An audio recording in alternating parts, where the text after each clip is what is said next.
بسم الله الرحمن الرحيم. يا أيها الذين آمنوا ليستأذنكم الذين ملكت أيمانكم والذين لم يبلغوا الحلم منكم 3 مرات من قبل صلاة الفجر وحين تضعون ثيابكم من الظهيرة ومن بعد صلاة العشاء 3 عورات لكم ليس عليكم ولا عليهم جناح بعدهن طوافون عليكم بعضكم على بعض كذلك يبين الله لكم الآيات والله عليم حكيم. وإذا بلغ الأطفال منكم الحلم فليستأذنوا كما استأذن الذين من قبلهم كذلك يبين الله لكم آياته والله عليم حكيم.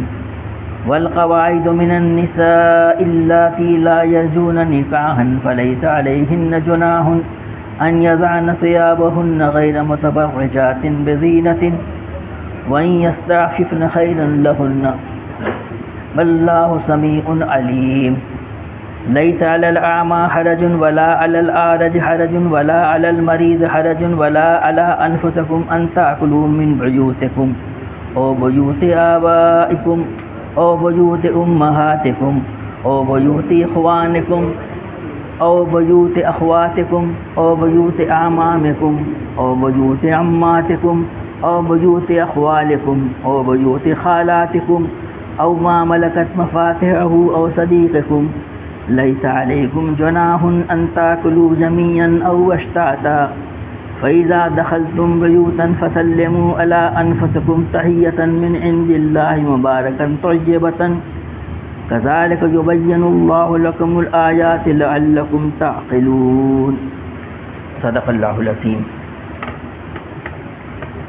یہ سورہ نور پچھلے کئی ہفتوں سے اس کا مطالعہ چل رہا ہے. اس کی 8ویں رکوع ہے. اس کی 4 آیات ہیں, چاروں تلاوت کی گئیں, بڑی بڑی آیات ہیں, آپ نے ملاحظہ کیا. 58 تا 61, 58, 59, 60, 61, 4 آیات. اور اس کے بعد سے 9ویں رکوع آخری رکوع ہے, اس میں صرف 3 آیات ہیں. سورہ النور کے تعلق سے یہ بات پہلے ہمارے سامنے آ چکی ہے اور اس کا بار بار اعادہ کیا جاتا رہا ہے. اس سورت کا آغاز بالکل مختلف ہے دوسری سورتوں سے. سورۃ انزلناہا وفرضناہا وانزلنا فیہا آیات بینات لعلکم تذکرون. یہ ایک سورت ہے جس کو ہم نے نازل کی ہے اور اسے ہم نے فرض کیا ہے اور اس میں ہم نے صاف صاف ہدایات نازل کی ہیں شاید کہ تم سبق لو. اللہ تعالیٰ نے پورا قرآن نازل کیا ہے, اس کے بارے میں کہہ رہا ہے اس کو ہم نے نازل کیا زور دینے کے لیے اور اس کو فرض کیا ہے. جو باتیں بیان کی جا رہی ہیں, ترجمہ بھی آپ کے سامنے آئے گا, تشریح آئے گی, وہ سجیسٹیو نہیں ہے, مشورہ دے دیا گیا, تجویز دے دی گئی, مینڈیٹری ہیں.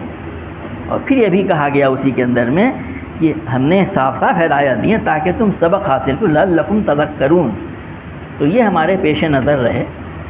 اس کے پہلے 7ویں رکوع میں جو ہے وہ استخلاف کی آیت ہمارے سامنے آئی تھی. بڑی اہم آیت اس کی تشریح ہو چکی ہے کہ اللہ تعالیٰ کن لوگوں کو زمین میں اپنا خلیفہ بناتا ہے, وائس جرنٹ, اور جب بناتا تو کیا کرتے ہیں وہ اور کیا ان کو کرنا چاہیے.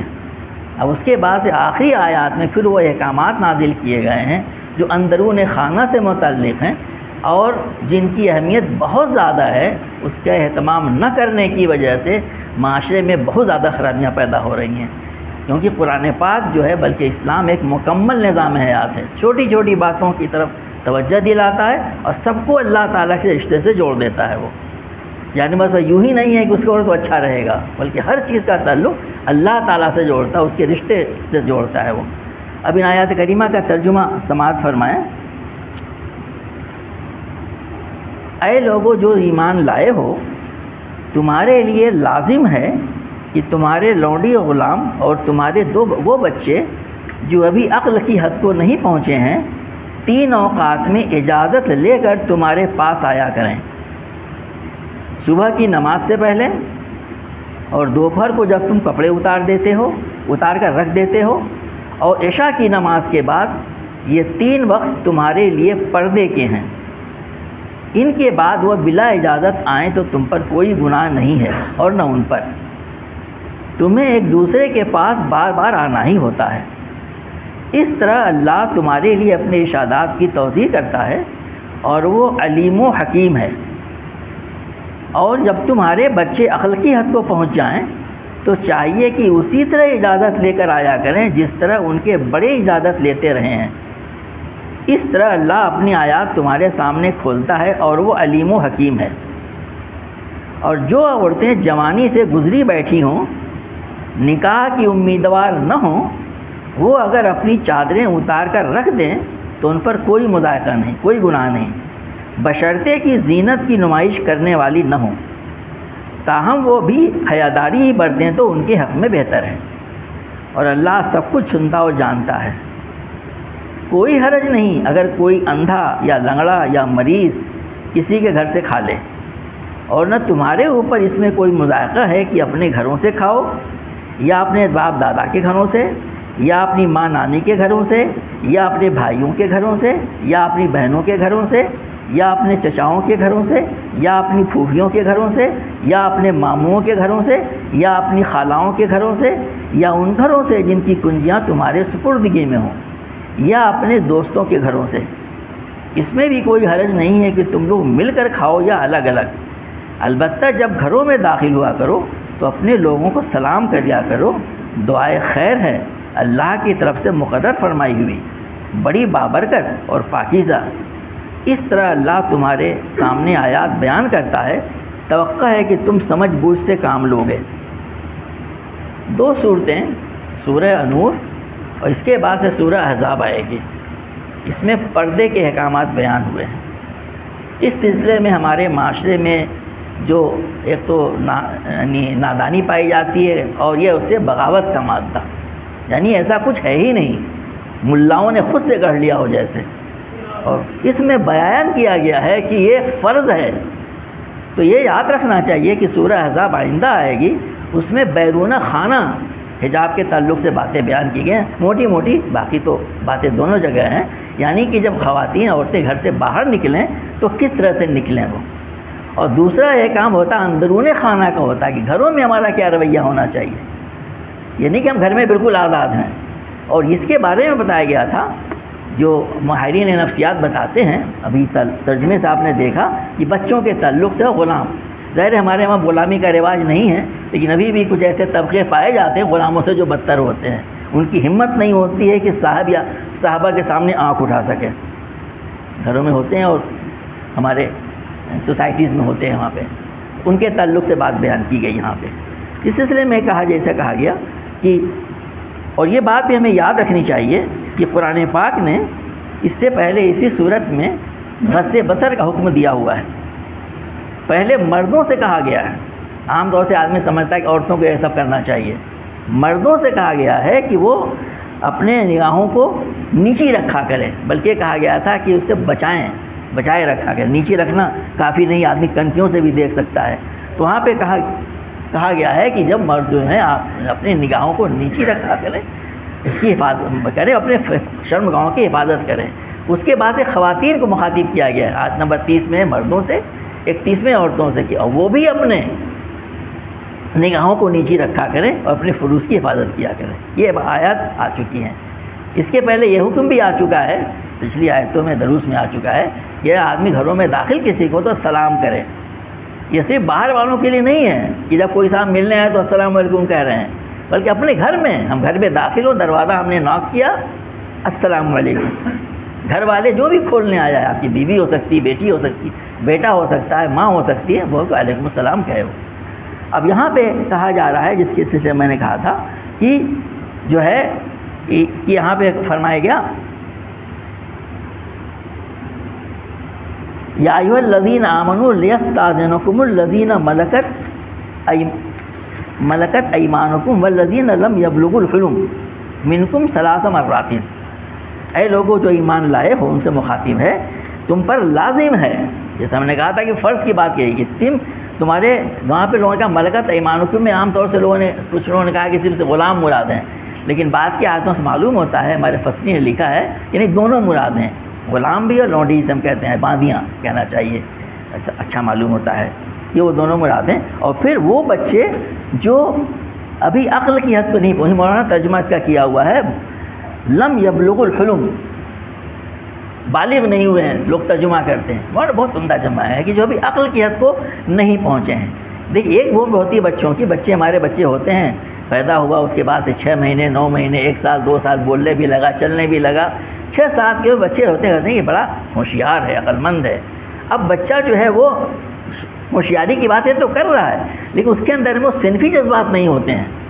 اسی طرف یہاں ہر بلغ یبلغ الحلم، ترجمہ بہت عمدہ ہے کہ عقل کی شعور کو، ان کے اندر ابھی جنسی جذبات نہیں آئے ہیں، وہ کہتے ہیں کہ جسے ہم انگریزی میں ہم سیکس کہہ سکتے ہیں کرنے کے لیے۔ کیا اس کی عمر ہوتی ہے؟ یہ معروف ہے، کہا گیا ہے بچوں کے اندر میں جو خواب ان کو آنا شروع ہو جائیں کسی قسم کے، آپ سمجھ رہے ہیں اس بات کو، اور لڑکیوں میں خاص چیز ہوتی ہے جو ایک ان کے ساتھ جو جڑی ہوئی ہے وہ چیز پیدا ہو جائے، تو یہ ویری کرتی ہے موسم سے، معاشرے سے۔ آج کل کے زمانے میں تو ماس کمیونیکیشن سے وہ 12 سال 13 سال ہو سکتی ہے، اب تو 9 سال 8 سال بھی ہونے لگی ہوتے ہیں، بس وہاں سے شروع ہو گیا وہ۔ لیکن کسی کو دیر سے ہو، ایسے معاشرے جو پاکیزہ ہوتے ہیں بالکل، جہاں کسی قسم کی کوئی اس طرح کی چیز نہیں ہوتی ہے، تو زیادہ بعد میں بھی آ سکتا ہے وہ۔ ہمارے مفسرین اس سلسلے میں کہا ہے کہ کیا عمر ہونی چاہیے، تو کسی نے کہا کہ 15 سال دونوں کے لیے ہے، لڑکے لڑکی۔ کچھ ہمارے مفسرین نے فقہا نے کہا کہ 17 اور 18 کے بیچ میں، 17 لڑکیوں کے لیے 18 لڑکوں کے، یعنی اب تک اگر ان کے اندر میں وہ آثار نمایاں نہ ہوئے ہیں تو کس عمر سے مانا جائے گا؟ تو آگے 17 فگر 17 اور لڑکیوں کے لیے 18 لڑکوں کے لیے، اگر ہوئی وہ اثرات نمایاں نہیں ہوئے ہیں تو کسی نے اس کا ایوریج کہا کہ 17.5 ساڑھے 17 سال ہو جانا چاہیے۔ تو اس میں کوئی فقہی وہ نہیں ہے، ویری کر سکتا ہے، لیکن وہی چیز بنیادی بات کہی گئی ہے کہ الگ الگ معاشرے میں الگ الگ ویری کر سکتا ہے۔ ظاہر ہے کہ وہ ویری کرے گا 17 سے 18 19 کے درمیان میں ہی، لیکن جب وہ جو سائنس ظاہر ہونا شروع ہو جائیں جس کی طرف اشارہ ہم نے کیا، تو بس وہیں سے وہ ہو گئے، اس میں شاہد ہوا کہ یبلغ الحلم۔ ان کے بارے میں کہا کہ اپنے گھر کے یہ کون سے بچے ہیں، اپنے بیٹے بیٹیاں،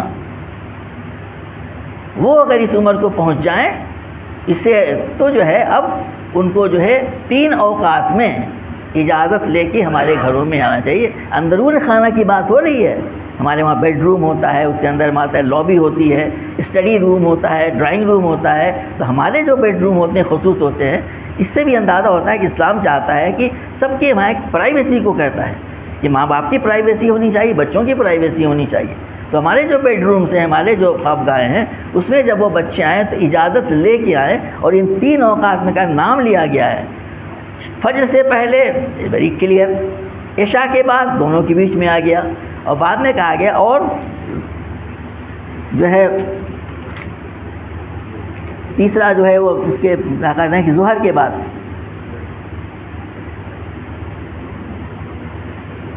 دوپہر کو۔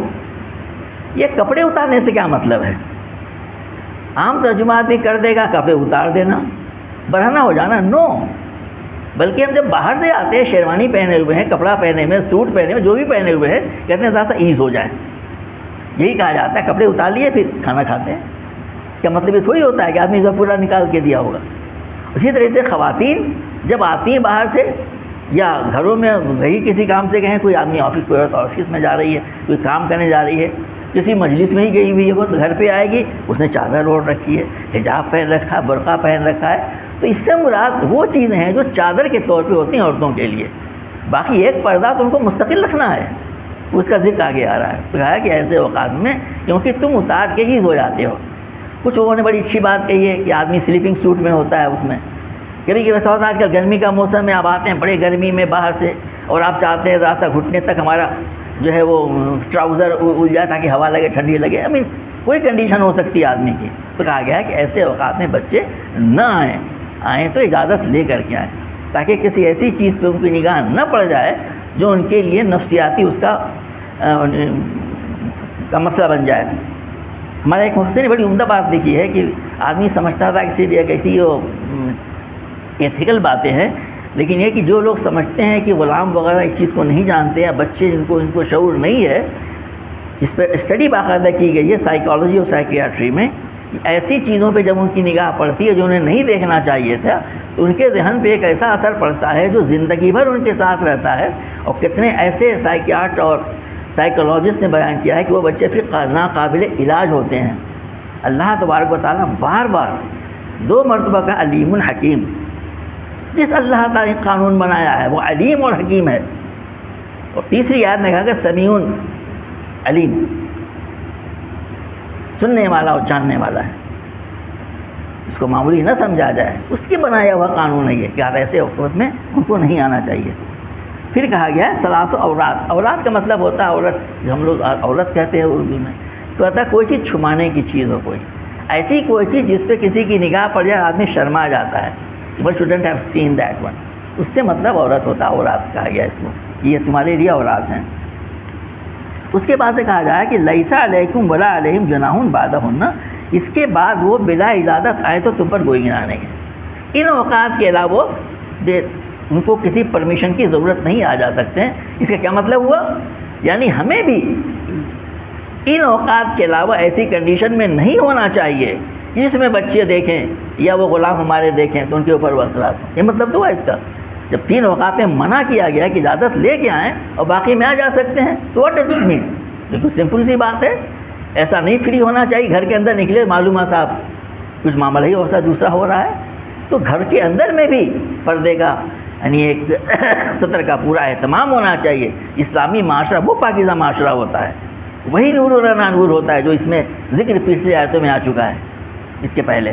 تو کہا اس میں کیونکہ فرمایا جا رہا ہے طوافون علیکم بعضکم علی بعض، کیونکہ ان کو بار بار آنا جانا پڑتا ہے. طوافون مانے طواف کرنا، گھومنا پھرنا. کتنی مرتبہ پوچھتے رہیں گے قلم لینا ہے، فلاں لینا ہے، فلاں چیز لینی ہے، لانا ہے، آنا جانا ہے، فلاں کام کرنا ہے، پوچھتے رہ جائیں گے بار بار.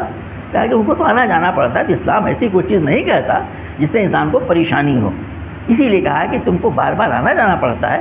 اس لیے اللہ تعالیٰ نے کہا کہ اس بات میں کوئی حرج نہیں ہے. علماء نے لکھا ہے، ماخذ نے لکھا ہے کہ چونکہ یہ احکام کی آیات ہیں، ان چیزوں کی کوئی خلاف ورزی کرے، یعنی کوئی بچہ یا کوئی غلام، اور آپ نے اس کو بتا رکھا ہے ایسا تمہیں نہیں کرنا چاہیے، تو وہ گناہ گار ہے دنیا کے آخرت ہے. اور اس کے نتیجے میں کوئی گڑبڑ ہو جائے کسی قسم کی جو بہت بات کی چیز ہوتی ہے تو قابل سزا ہوگا، جو قانون کے دائرے میں آئے گا وہ.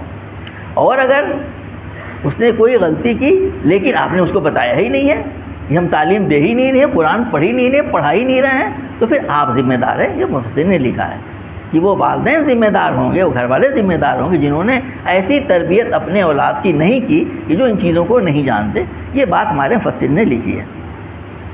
اگلی آیت میں کہا گیا وَإِذَا بَلَغَ الْأَطْفَالُ مِنْكُمُ الْحُلُمَ فَلْيَسْتَأْذِنُوا كَمَا اسْتَأْذَنَ الَّذِينَ مِنْ قَبْلِهِمْ. اور جب وہ تمہارے بچے حلم کو پہنچ جائیں، ترجمہ کیا عقل کی حد کو پہنچ جائیں، وہ بالغ ہو جائیں، اس کے بعد وہ ان کو ایسی ہی اجازت لے کے آنا ہے جیسے کہ دوسرے لوگوں کو اجازت دینے کا حکم ہے. یعنی جو سب کے لیے جیسے دوسرے لوگوں کے لیے اجازت کے احکامات ہیں ان کو اجازت دینی ہے گھروں میں ہر وقت کے لیے بھی آنے جانے کے تعلق سے. یہ احکامات اسلام کے ہیں اپنے قریبی لوگوں تک کے لیے. پوجا یہ کہ پورے معاشرے میں ایک دم سے صاحب یہ فلاں فلاں قزینی کی تعریف میں سب آ گئے، اتنا اس کا دائرہ وسیع کر دیا گیا. قرآن کیا کہہ رہا ہے؟ اس کے علاوہ سارے کے سارے لوگ ویسی ہی اجازت لیں جس طرح سے ان کے بڑے اجازت لیتے رہے ہیں. وہ احکامات پیچھے ہمارے دروس میں آ چکے ہیں. آگے اللہ تعالیٰ فرما رہا ہے کذالک یبین اللہ لکم الآیات واللہ علیم حکیم. اس کے پہلے بھی کہا گیا تھا جب وہ جو ہے طوافون کے تعلق سے کہ جب وہ بار بار دکانا پڑتا ہے، یہ حکم وہ دے رہا ہے جو علیم اور حکیم ہے. وہ جانتا ہے کہ کس کو کیا حکمات دینی چاہیے، اس کے کیا اثرات ہوں گے، تم نہیں جانتے. قرآن میں لکھا ہے کہ اس کا دوبارہ تبار کیا علیم الحکیم، جانتا ہے وہ، تم نہیں جانتے. اور کیا حکمت اس میں پوشیدہ ہے وہ بتا رہا ہے. یہاں پہ بھی یہی کہا گیا کہ جب وہ بڑے ہو جائیں تب وہ بڑوں کی طرح سے اجازت لے کے آئیں. اور اس طرح سے اللہ تعالیٰ اپنی آیات کو واضح کرتا ہے تاکہ کیونکہ وہ حکیم علیم اور حکیم ہے. اب اگلی آیت میں خواتین کے تعلق سے بات کہی جا رہی ہے. والقواعد من النساء اللاتی لا یرجون نکاحا فلیس علیہن جناح ان یضعن ثیابہن غیر متبرجات بزینۃ. اب گھر میں ہر عمر کی عورتیں ہوتی ہیں، لڑکیاں پھر عورتیں، اور اس کے بعد سے پھر وہ ایک ایج آتی ہے، اس کے بعد سے پھر وہ ان کے اندر وہ صلاحیت باقی نہیں رہ جاتی ہے، اور زیادہ عمر بڑھ جاتی ہے 60 70، اللہ باہری کر سکتا ہے، I don't have to give the numbers. اس کے بعد ان کا وہ کشش نہیں رہ جاتی جسے ہم ایک اپیل کہتے ہیں، اور نہ ان کو اپنے چیزوں کو نمایاں کرنے کی خواہش ہوتی ہے. یہ عورتوں میں پائی جاتی ہے، مردوں میں پائی جاتی ہے، خوب اچھے لگیں، دیکھنے میں اسمارٹ لگیں، ان کے اندر ہی پائی جاتی ہے. ہمارے زیورات نظر آئیں، ہماری زینت نظر آئے، ہمارا نظر آئے، لوگ پوچھیں کہاں سے لائے، کتنے کا لائے، وغیرہ وغیرہ. تو کہا جا رہا ہے کہ وہ عورتیں جو جوانی سے گزری بیٹھیں، والقواعد من النساء، عورتیں جو بیٹھی ہوں، جوانی سے گزر چکی ہوں، لا یرجون نکاحا، نکاح کی امیدوار نہ ہوں. بتایا گیا اب ان کے اندر وہ چارم نہیں رہ گیا، نکاح کی امیدوار نہیں ہے، نکاح نہیں کرنا چاہتی. فلیس علیہن جناح ان یضعن ثیابہن، تو ان کے اوپر کوئی حرج نہیں ہے اگر وہ اپنے چادریں اتار کر رکھ دیں. اب اگر ترجمہ کیا تھا ثیاب کو کپڑا اتار دیں، تو مطلب یہ نہیں ہے، مطلب یہ ہے کہ اب وہ جو چادریں ان کو اوڑے رہنا تھا پڑتا تھا ہمیشہ، کہ ہمیشہ اوڑھنی اوڑے رہے، بالکل وہ سے ڈھکا رہے ہر طریقے سے، وہ اور کام کر رہی تھی، ادھر ڈھک رہا ادھر ڈھک رہا، دشواری ہوتی جانتے ہوں گے. تو ان کے اوپر کوئی حرج نہیں ہے کہ اگر وہ اپنی چادروں کو اتار دیں. قرآن کے الفاظ یہ چاہوں اتار دیں.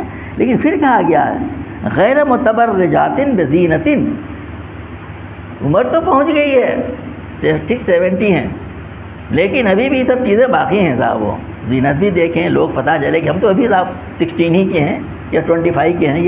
یہ نہیں، غیر متبرجات بزینۃ کہا گیا ہے کہ وہ زینت کی نمائش کرنے والی نہ ہوں، ان کے لیے حکم دیا گیا ہے.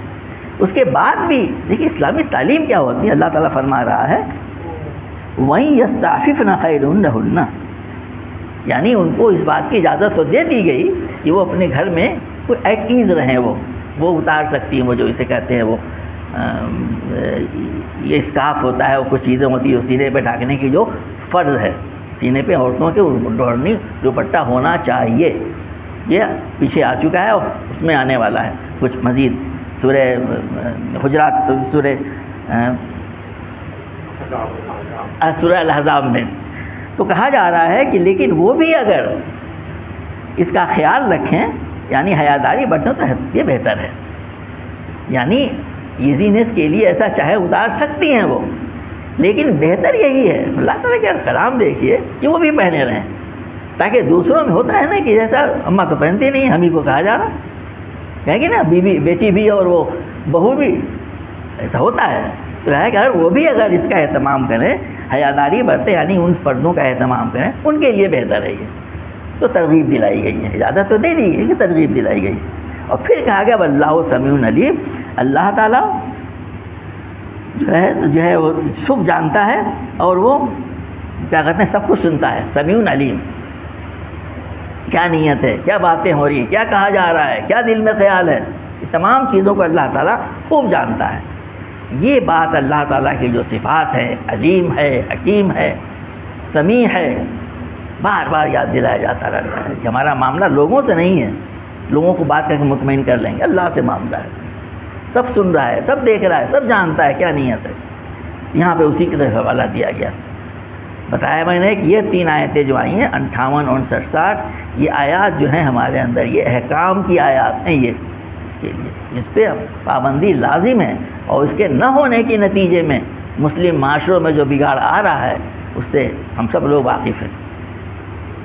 اب اس کے بعد سے آگے آیت نمبر 60 61 ہے، اس میں کہا گیا ہے کہ جب ایسی پابندیاں لگائی گئیں تو لوگوں کے دلوں میں خیال آیا کہ یہ تو بڑی زیادہ پابندیاں ہیں.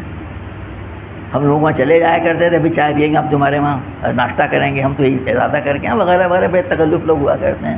خالہ کے وہاں چلے گئے، پھوپھی کے وہاں چلے گئے، ماموں کے وہاں چلے گئے. آج کل کی طرح وہاں پہ جگہ جگہ جو فاسٹ فوڈ کی دکانیں نہیں ہوتی تھی. It is a very recent phenomena. 1400 سال پہلے جو ہوتا تھا کھانا پینا گھروں میں صرف مل سکتا تھا. کسی کے وہاں آدمی جائے تو کچھ کھانے پینے کو ملے، کھلائے پلایا جائے. کوئی لنگڑا ہے، کوئی لولا ہے، کوئی مریض ہے، اس کے پاس کوئی آمدنی نہیں ہے، تو کچھ لوگوں کے وہاں چلے جاتے تھے، کچھ ساتھ میں لے جاتے تھے، چلو چلو فلاں کے وہاں چل رہے ہیں، وہاں کچھ کھا پی لیں گے ہم لوگ میں. یہ چیزیں چلا کرتی تھیں وہاں پہ. جب اتنے سارے احکامات نازل ہو گئے تو لوگوں کو لگا کہ اٹ از کربنگ اوور فریڈم. صحابہ کرام کا احساس شریعت پہ عمل کرنے پہ کتنا حساس تھے وہ. قرآن کی آیت یہ نازل ہوئی، لا تاکلوا اموالکم بینکم بالباطل، ایک دوسرے کے مال ناجائز طریقوں سے نہ کھاؤ. اتنے سینسٹیو وہ لوگ تھے کہ کسی کے وہاں ہم گئے، انہوں نے کھانا پینا کر دیا، کھا لیے، سوچتے تھے یار ہم نے کچھ کام بھی نہیں کیا، ایسی آئے ہم نے کھانا پینا کر لیا، چائے پی لی، بڑا چیز ہے، غلط تو نہیں ہے، باطل تو نہیں ہے. اتنا سینسٹیو وہ لوگ ہو گئے تھے. تو قرآن پاک میں اس سلسلے کی طرف توجہ دلائے کہ نہیں، اسلام جو ہے وہ سوشل لبرٹی کو کرب نہیں کرتا، اس کو بہتر بناتا ہے، اس کو اسٹرانگ کرتا ہے، اس کو مضبوط کرتا ہے.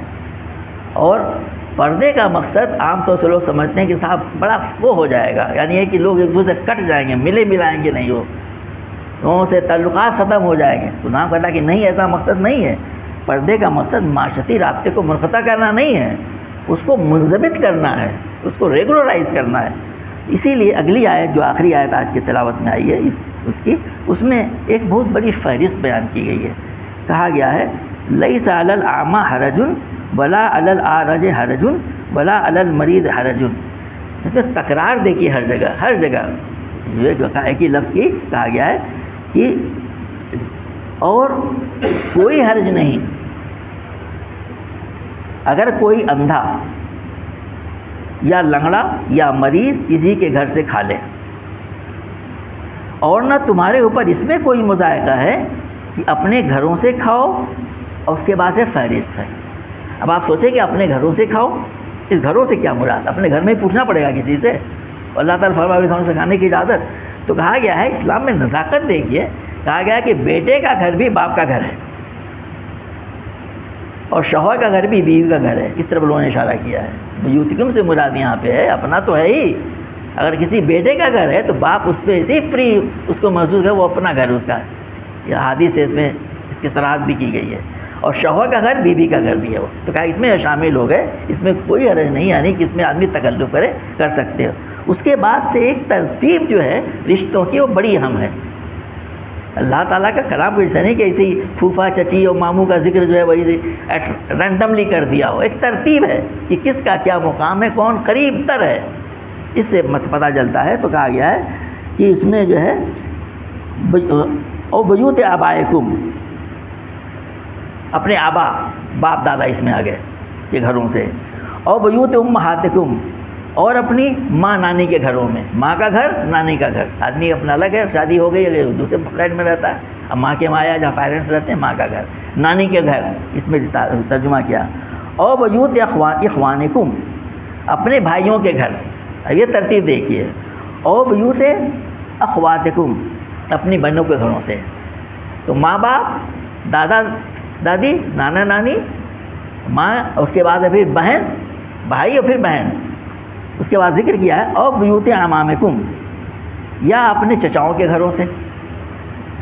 او بیوت عماتکم، یا اپنی پھوپھیوں کے گھروں سے. تو ماں باپ کے بعد چچا، اور چچا کے بعد پھوپھی کا ذکر کیا گیا. او بیوت خالاتکم، اپنے اخوالکم، او بیوت اخوالکم، اپنے ماموں کے گھر سے. او بیوت خالاتکم، اپنی خالاؤں کے گھر سے. پہلے ماموں میل ذمہ دار ہوتا ہے، پیسے والا ہوتا ہے، پھر خالہ کا گھر کہا گیا خالاتکم. او ما ملکت مفاتحہ، یا ان گھروں کی کنجیاں جو تمہارے سپرد ہے. آدمی کسی یتیم کا ولی ہے، اس کے پاس اس کی چابیاں ہیں، اس کے گھر کی سے مطلب ہے، اس کی چابیاں سے مطلب ہے نہیں کہ مطلب اس کے تمہارے کنٹرول میں ہے. کہا گیا کہ قرآن کی دوسری آیات سے پتہ چلتا ہے اور حدیث سے کہ کوئی کسی کا ولی ہے تو ضرورت کے تحت اس میں سے مال کھا سکتا ہے. ضرورت کے تحت، اگر ضرورت مند ہے تو. یعنی وہ ایسا نہیں ہے کہ وہ اپنے یتیم اس بچے کو افورڈ کر سکے. چاہیے تو بہتر تو یہ ہے اس کا مال اس کا اپنا ہے، وہ ترقی کرے، وہ انویسٹ کیا ہوا ہے، اس کو کھلائے. لیکن اگر ایسا نہیں ہے، وہ غریب ہے، تو اس میں سے کھا سکتا ہے، لیکن اتنا ہی جتنا کی ضرورت ہو. یہ نہیں کہ جیسے بیٹا مریض ہوا باپ چھوڑ گئے چچا کے ذمے، چچا نے معلومہ کے سال میں اڑا کے سب ختم کر دیا اور اس کو کنارے کر دیا. وہ دوسری جو اس کی ہدایت آئی ہوئی ہے. تو کہا گیا ہے کہ اور ان گھروں میں جن کی چابیاں تمہارے ہاتھ میں ہوں. اس کے بعد سے کہا گیا ہے او صدیقکم، آخر میں دوستوں کا ذکر کیا گیا اور اپنے دوستوں کے وہاں. یہ رشتہ کو کاٹ نہیں رہا ہے، سب کا ذکر کر رہا ہے، اپنے دوست کے وہاں بھی. لیکن اچھا ایک چیز اور تھی عربوں میں اس وقت کے معاشرے میں کہ وہ لوگ کبھی ایسے ہوتے تھے، کچھ ایسے خاندان تھے، قبیلے تھے جو انفرادی کھانے کو پسند کرتے تھے، ایک دوسرے کے ساتھ مل کے کھانے کو برا سمجھتے تھے وہ لوگ. جیسے آج بھی آپ دیکھیں بڑے سے تشت پہ لوگ کھاتے ہیں تو سم آڈ لگتا ہے ان لوگوں کو، تو وہ کہتے ہیں الگ الگ کھانا کھاؤ. آج بھی ہندوؤں کا وہاں رائج ہے، کچھ قلیبیوں نے تھا. اور کچھ قبیلے ایسے تھے جو اجتماعی کھانے کو صرف پسند کرتے تھے. معلوم ہوا کہ کوئی مہمان نہیں آیا، کوئی دوسرا نہیں، تو کھانا ہی نہیں کھا، بھوکے بیٹھے ہوئے ہیں، کوئی آئے تو کھائے ساتھ میں بیٹھ کر کے. تو قرآن نے کہا کہ نہیں، ایسی کوئی پابندی نہیں ہے، دونوں صحیح ہے. کہا جا رہا ہے اس میں لیس علیکم جناح ان تاکلوا جميعا او اشتاتا، اس میں کوئی حرج نہیں ہے کہ تم لوگ مل کر کھاؤ یا الگ الگ. تاکلوا جميعا مل کر کھاؤ، او اشتاتا یا الگ الگ کھاؤ. ہاں اصول یہ بیان کیا کہ فَإِذَا دَخَلْتُمْ بَيُوتًا فَسَلِّمُوا عَلَىٰ أَنفُسِكُمْ تَحِيَّةً مِّنْ عِندِ اللَّهِ مُبَارَكَةً طَيِّبَةً. سبحان اللہ. البتہ جب گھروں میں داخل ہو تو اپنے لوگوں کو سلام کیا کرو. فَسَلِّمُوا عَلَىٰ أَنفُسِكُمْ، اپنے لوگوں کو سلام کر دیا. السلام علیکم ورحمۃ اللہ ہم نے کہا تو گھر والوں نے کہا وعلیکم السلام ورحمۃ اللہ وبرکاتہ. اور اس کو یہ صرف ثواب والی سلام نہیں ہے، اس کے آگے اس کی حکمت بیان کر دی گئی. من عند اللہ مبارکۃ طیبۃ، یہ جو تحیت ہے، یہ جو دعا ہے، یہ اللہ کی طرف سے مقرر کی گئی ہے اور یہ بڑی بابرکت اور پاکیزہ ہے. دو باتیں بیان کی، بڑی بابرکت دعا ہے یہ اور پاکیزہ دعا ہے یہ. ہم ایک شخص کو جب سلام کریں اس نیت سے سلام کریں کہ ہم اس کو دعا دے رہے ہیں تو میری طرف سے بالکل سلامتی میں ہو، میرے دل میں کوئی برا خیال تمہارے نہیں ہے، نہ میں کبھی سوچتا ہوں نہ سوچ سکتا ہوں. تم محفوظ ہو، تمہاری عزت محفوظ ہے، تمہاری جان مال محفوظ ہے، تمہاری امانت محفوظ ہے، یہ اس میں ہمارے دل میں خیال ہو. کہا گیا کہ تحیتاً مبارک ہے. وہی بھی ابھی یہ کہے کہ ہماری طرف سے بھی ایسا ہی ہے، وعلیکم السلام ورحمۃ اللہ وبرکاتہ. برکت کا بھی ذکر کیا یہاں پہ اور یہاں پہ رحمت کا بھی، وہ اس کی طرف سے کہہ رہا ہے. اب جب اس خوشدلی سے کوئی کہہ رہا ہے وعلیکم السلام ورحمۃ اللہ وبرکاتہ، تشریف لائی، تفضلیے، تفضل بیٹھیے، آئیے، محبت پیدا ہوگی، ایک دوسرے سے تعلقات مستحول ہوئے. یہ نہیں کہ گئے دھیرے سے چوچا بیٹھے کھایا پیا ہو، بعد میں کیا اڑایا ہم نے. یہ چیز پیدا ہونی چاہیے. قرآن کا حکم ہے یہ. ہاں سلام کر لیا کرو اور یہ سلام اللہ کی طرف سے مقرر کردہ ہے، یہ صرف ایک ٹریڈیشن نہیں ہے. اس کے بعد سے کہا جائے کذالک یبین اللہ لکم الآیات لعلکم تعقلون. اس طرح اللہ تعالیٰ تمہارے سامنے کھول کر آیات بیان کرتا ہے تاکہ تم سمجھ بوجھ سے کام لو، اس میں حکمتوں کو سمجھو کہ ایسا ہمیں کیوں کرنا چاہیے. احادیث میں اس طرح بھی ہمارے فصلیں نے توجہ دلائی ہے کھانے پینے کے تعلق سے. ہمارے وہاں بڑے بڑے ٹریڈیشن چل پڑے ہیں. میں غور کر رہا تھا اس کے اوپر میں کہ جو لوگوں پہ تھوپ دی گئی ہے، فلاں کام ہو تو بس ایک ڈنر ہونا چاہیے. اب معلوم ہے کہ صاحب وہ ایک آدمی 50 آدمیوں کو کھلانے کے لیے ویسے ہی اس کی آمدنی کم ہے، 50,000 روپے خرچ کر رہا ہے. ہو رہا ہے، آپ سمجھیں اشارے کی طرف سے آ گیا. حدیث میں آتا ہے لا ضرر ولا ضرار، نہ خود نقصان اٹھایا جائے اور نہ دوسروں کو نقصان پہنچایا جائے گا. لوگوں سے کھانا پینا اسی وقت تک سے ایسے صحیح ہے جب تک کہ اس کو نقصان نہ پہنچے، وہ خوشدلی سے کر رہا ہو. یہ تعلیمات ہیں، اپنی طرف سے میں کچھ بات نہیں کہہ رہا ہوں. اس کی رضا سے ہو، اس کی پسند سے ہو. اور ایسا ہوتا ہے آدمی بہت زیادہ ایک دوسرے کے قریب ہوتا ہے، دوست ہوتا ہے، اس کی غیر موجود کمرے میں آدمی جائے لے کے کھا پی لے، اڑا لے اس کو، تو آدمی خوش ہوتا ہے کہ چلو بھائی ہمارے دوستوں نے کھایا بہت اچھا لگا مجھے. ایسا ہوتا ہے.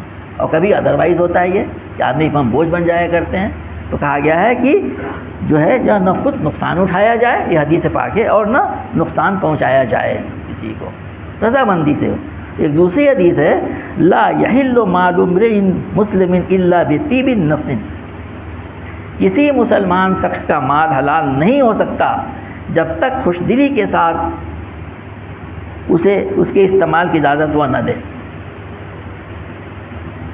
کوئی اگر فورس کھانا کیا جائے، کوئی فورس چیزیں لی جائیں، جو آج کل بہت عام ہوتا چلا جا رہا ہے اور ہمارے وہاں تو خوب ہے، جائز نہیں ہے۔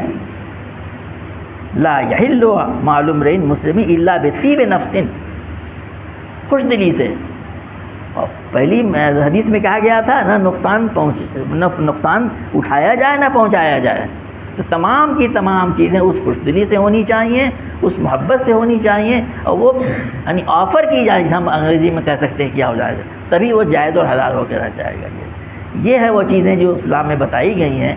گھروں کے تعلق سے اندرون خانہ ایک دوسرے سے تو بتائیے، یہاں پہ تو اس نے سب کا ذکر کر دیا، ان تمام رشتوں کا ایک کے بعد ایک میں اس کے اندر میں، اور ترتیب ہے۔ لوگوں نے کہا ہے کہ اسی میں حقوق بھی بنتے ہیں۔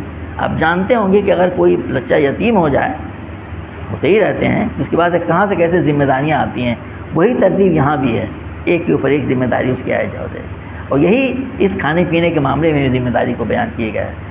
تو یہ وہ قرآن کی وہ 4 آیت ہے جو 8ویں رکوع میں بیان کی گئی ہیں، جس میں اس اسلامی معاشرے کا ذکر کیا گیا ہے جس کا میں نے کہا کہ نور لنا نور ہو جائے گا، جو باہری طور سے بھی بالکل اسی طریقے سے جو ہے وہ پاکیزہ ہے، اور اندرون خانہ بھی پاکیزہ ہے، جس سے کوئی خرابیاں پیدا نہیں ہوں گی۔ اور آخری جو رکوع آئے گا انشاءاللہ اگلے ہفتے ہوگا، وہاں پہ گویا کہ اس پورے قرآن اس صورت کا ایک خلاصہ بیان کر دیا جا رہا ہے، وہ ایمان کا اور اس امن صالح کا۔ اللہ تعالیٰ سے دعا ہے کہ ہمیں قرآن پاک کی ان آیات پہ جو آپ نے بتایا کہ جو رشتے بتائے ان کے یہاں بتایا کہ کھانا مطلب کھا سکتے ہیں، جو بھی رشتے آئے اس میں روٹی ماموں بہت سی نام خالہ، تو کھانے کا مطلب یہ ہے۔ اب دوسرا حدیث میں بتایا کہ خوش دلی سے، ٹھیک ہے، تو یہ تو رشتوں کے لیے ہوا، غیر لوگ ہیں تو وہ کھا نہیں سکتے، تو اس میں یہ لوگ جو ہے جا کے کھا سکتے ہیں یا وہ جب کھلا تبھی کھائیں گے؟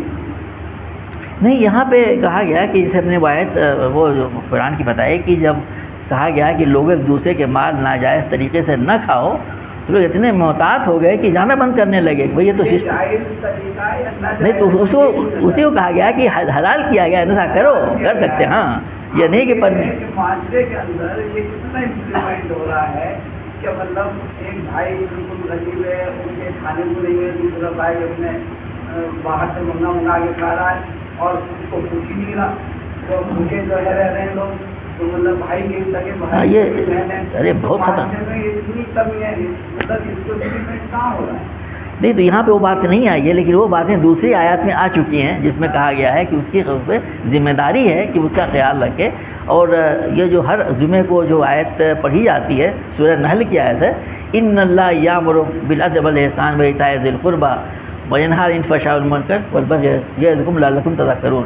تو اللہ تعالیٰ تمہیں حکم دیتا ہے عدل کا، انصاف کا اور عزیز و قربا کو دینے کا، اس میں وہ چیز آ گئی، حکم ہے اس میں، تو آپ جس طرف توجہ قرآن تو سب کچھ آیا ہوا ہے جی، لیکن ہم پریکٹیکلی کتنا یہ امپلیمنٹ ہو رہا ہے اس پہ کیا ہے؟ تو یہ ہم لوگ کرنے کی کوشش کریں، یہی بتایا جا رہا ہے، جو بھی صحیح ہے حدیثوں میں صحیح ہے، ہم کتنا اسے امپلیمنٹ ہم خود کریں، لوگوں کو اس طرح متوجہ کریں اور یاد دلائیں، اس میں یہی کام کیا جائے۔ اللہ تعالیٰ سے دعا ہے کہ انہیں قرآن پاک کی آیت کو مزید غور کرنے، اس پہ عمل کرنے کی ہمیں توفیق عطا فرمائے، ہمیں سچا پکا ایسا مومن بنائے جیسا کہ اس سورہ میں اور خاص طور سے پورے قرآن میں کہا گیا ہے کہ نور نور معاشرہ ہو جائے۔